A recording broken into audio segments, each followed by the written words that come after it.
Hello, and welcome to the first episode of our podcast. My name is Kylie, and I'm so glad you're here with me today. This is a podcast for English learners who want to improve their listening skills and think about interesting topics. We're going to talk about life, about the world we live in, and about the feelings we all share. Today, we are starting with a big question, a feeling that many of us have, but maybe we don't always talk about it. The topic for our first episode is why people feel lost in modern life. Have you ever felt that way? Like you're not sure where you're going or what you're supposed to be doing? It's a feeling of being disconnected, of not having a clear purpose or direction. If you have, you are not alone. This is a very common feeling in our modern world. In fact, some psychologists say that feeling lost is a normal part of life. It can even be a sign that you are ready for a change, an opportunity to grow. So, in this episode, we are going to explore some of the reasons why so many of us feel a little bit lost. We'll talk about technology, the pressures of work, the choices we have to make, and how our communities have changed. I want this to be a calm, reflective conversation, something you can listen to while you're walking or just taking a moment for yourself. Let's begin.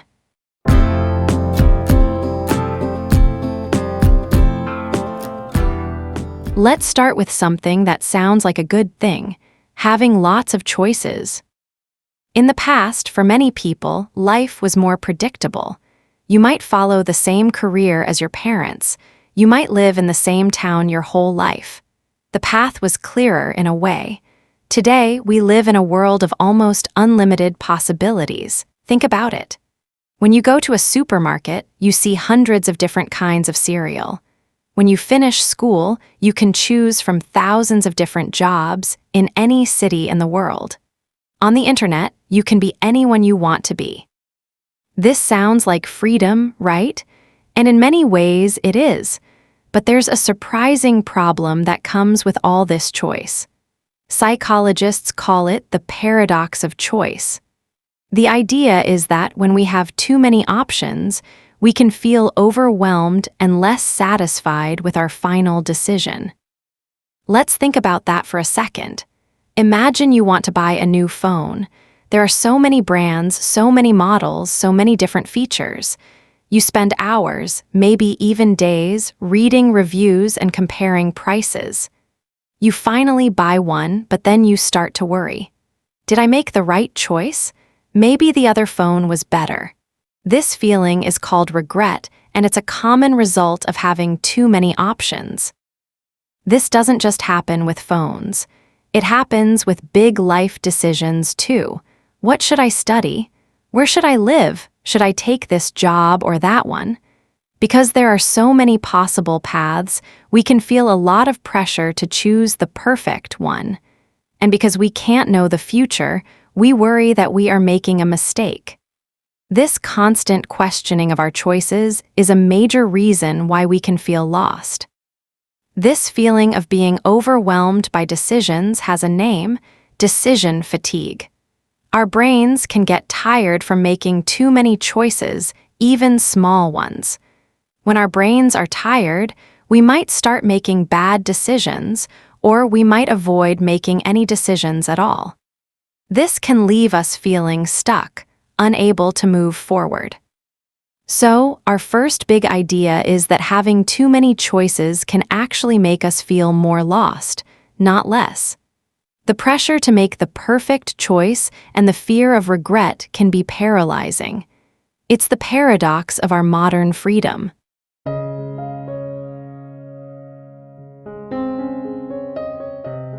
Now, let's talk about something that is a huge part of modern life: the internet and social media. Technology has connected us in amazing ways. We can talk to friends and family across the world. We can get information about anything instantly. But it has also changed how we see ourselves and our lives. Think about what you see on social media. You see your friends on beautiful vacations. You see people with seemingly perfect jobs, perfect families, and perfect bodies. Of course, we know that this is not the whole story. People usually only share the best moments of their lives. They use filters and carefully select their photos to create an idealized version of themselves. But even if we know this, it's hard not to compare. We see these perfect images all day, every day, and we start to compare our own lives to them. This is called social comparison, and research shows that the more time people spend on social media, the more they compare themselves to others. This can lead to feelings of inadequacy, like our own lives are not good enough. It can also lower our self-esteem. In fact, one study found that just 1 hour a day on Facebook could significantly decrease a person's self-esteem. This constant comparison can make us feel lost because it can distort our sense of who we are. We might start to feel that our worth is measured by the number of likes, comments, and followers we have. We might change our behavior to get more validation from others, instead of living in a way that is true to ourselves. Another problem is that spending a lot of time online can actually make us feel more lonely. It seems strange, doesn't it? We are more connected than ever, but we can also feel more disconnected. This is because online interactions are often not as deep or meaningful as face-to-face conversations. We might have hundreds of online friends, but we may not have anyone we can talk to when we are feeling sad or need help. To put it simply, while social media connects us, it also encourages us to compare our lives with the idealized lives of others. This can damage our self-esteem and make us feel like we are not good enough. It can also lead to a strange kind of loneliness where we are surrounded by people online but feel disconnected in real life.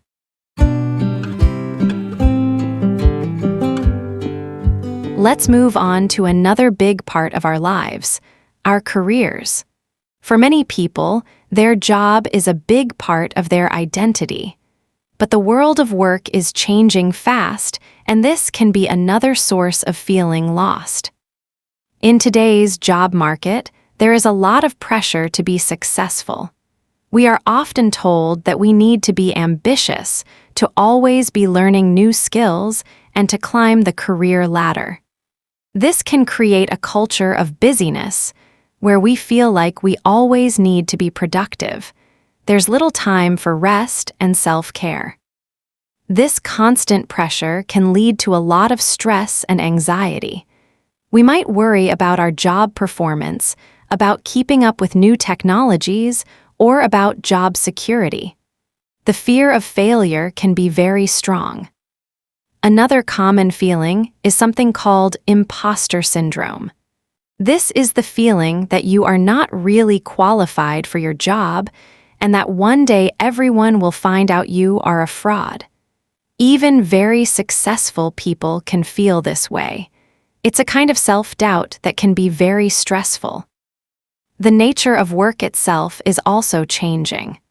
Many jobs are becoming automated, and the gig economy means that more people are working in short-term, insecure jobs.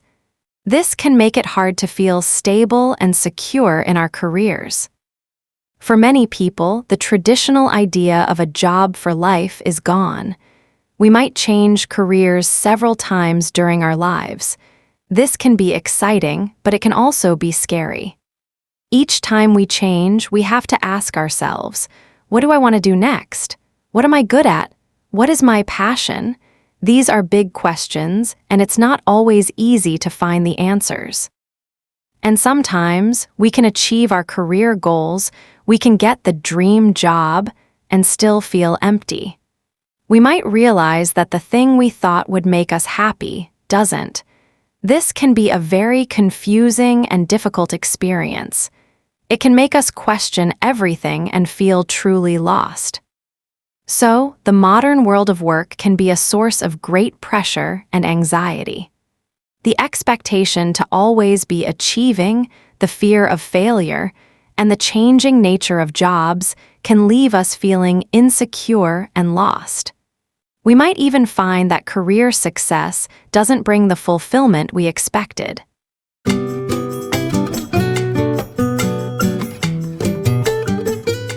There is one more area I want to talk about today, and it's a very important one. It's about our connection to the people and places around us. It's about community.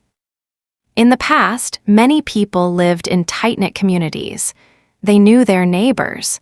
They were part of local groups, clubs, or religious organizations.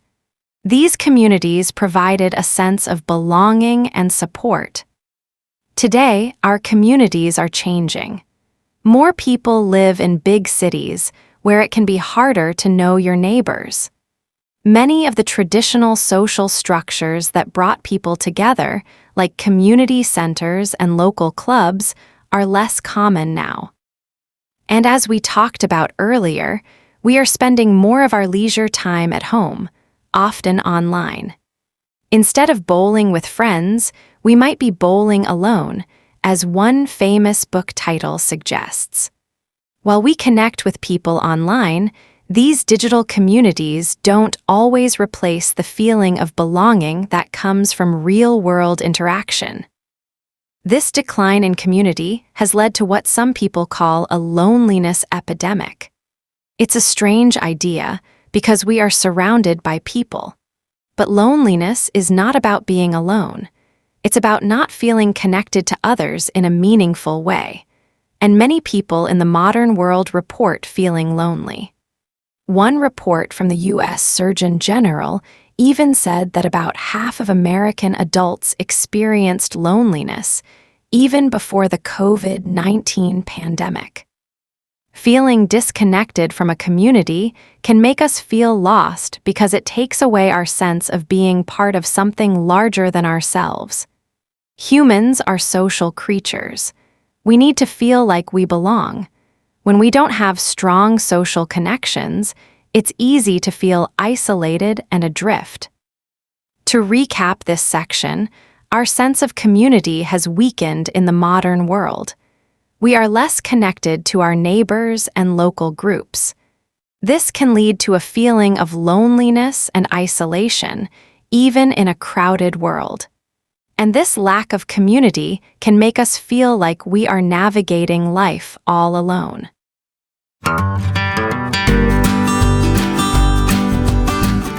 So, we've talked about a lot of reasons why we might feel lost in modern life. The pressure of too many choices, the confusing world of social media, the stresses of work, and the loss of community. It can sound a little bit negative, can't it? But I want to end on a more hopeful note, because feeling lost is not the end of the story. In fact, it can be the beginning of a new one. It's a sign that you are thinking about your life and that you want something more. It's an opportunity to find a new direction. So, what can we do when we feel this way? I'm not a psychologist, but I want to share some simple ideas that experts suggest. First, embrace solitude. This might sound strange, especially after we just talked about loneliness. But spending some quiet time alone, without distractions, can be very helpful.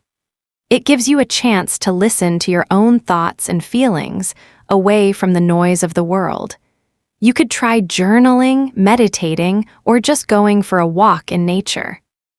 Second, reconnect with your values. What is truly important to you in life?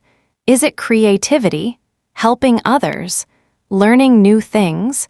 Feeling lost often happens when there is a disconnect between our daily actions and our deeper values. Taking time to think about your values can give you a compass to guide your decisions. Third, build real connections. We talked about the importance of community. Try to build supportive, honest relationships with people in your life. Share how you're feeling with a trusted friend or family member.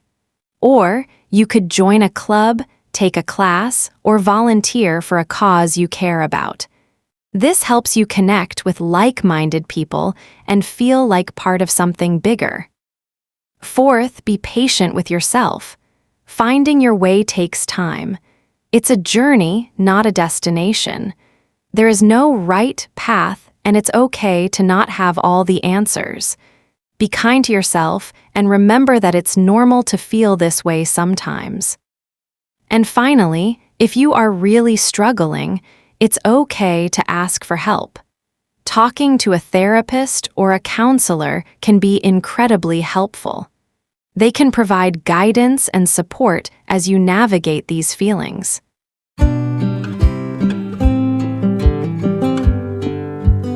So, we've talked about a lot of reasons why we might feel lost in modern life.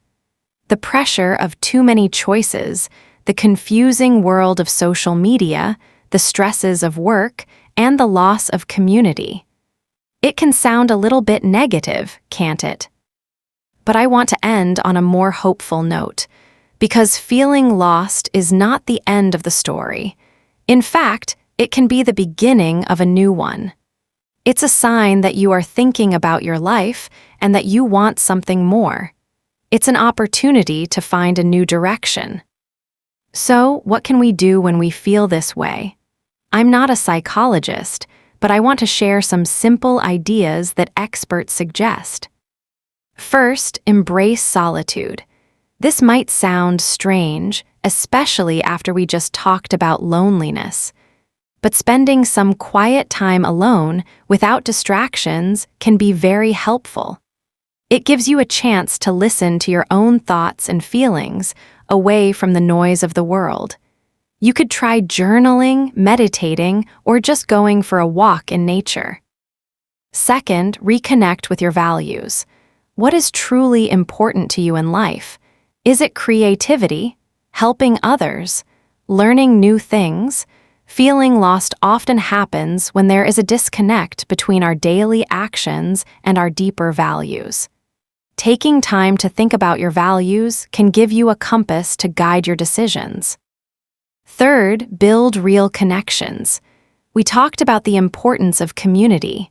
Try to build supportive, honest relationships with people in your life.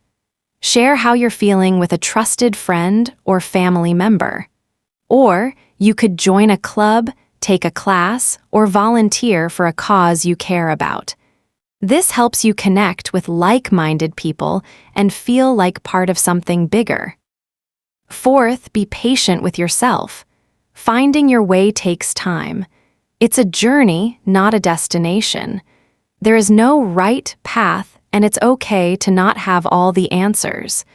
Be kind to yourself and remember that it's normal to feel this way sometimes. And finally, if you are really struggling, it's okay to ask for help. Talking to a therapist or a counselor can be incredibly helpful. They can provide guidance and support as you navigate these feelings.